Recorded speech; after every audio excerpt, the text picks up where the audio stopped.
একটি গাছ একটি প্রাণ, গাছ লাগান জীবন বাঁচান, এই স্লোগানকে পাথেয় করে এবং বন দফতরের সহযোগিতায় আজ রবিবার সকালে চারাগাছ বিতরণ অনুষ্ঠানের আয়োজন করে নবব্যারাকপুর পৌরসভা। এই বিষয়ে ঠিক কী জানালেন নবব্যারাকপুর পৌরসভার পৌরপ্রধান, শুনুন। পশ্চিমবঙ্গ সরকারের বন দপ্তরের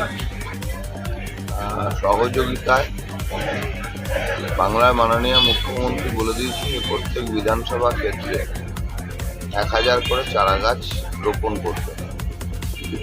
সেই নির্দেশিকা অনুসারে পশ্চিমবঙ্গ সরকারের বন দপ্তরের পক্ষ থেকে সেই চারা গাছ বিতরণ করা হয়েছে। আমাদের এই 110 দমদম উত্তর বিধানসভা ক্ষেত্রের বিধায়ক রাজ্যের মাননীয় অর্থমন্ত্রী চন্দ্রিমা ভট্টাচার্যের নির্দেশ অনুসারে আমরা নবব্যারাকপুর পৌরসভার পক্ষ থেকে আজ 4 আগস্ট 2024 স্থানীয় পুরাতন বাজারে আমরা এই চারা গাছ বিতরণের অনুষ্ঠান শুরু করি এবং আমরা নিউ ব্যারাকপুরকে নগরটাকে সবুজায়নের লক্ষ্যে ধীরে ধীরে এগোনোর চেষ্টা করছি।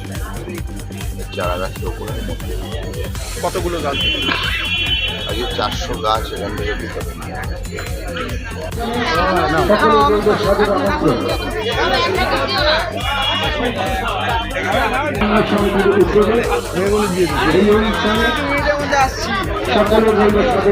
সবই মেয়নি নেবে নাকি মেয়নি? আর একটা গাছগুলোকে বাঁচাতে হবে, কি সামনে রক্ষা করতে হবে।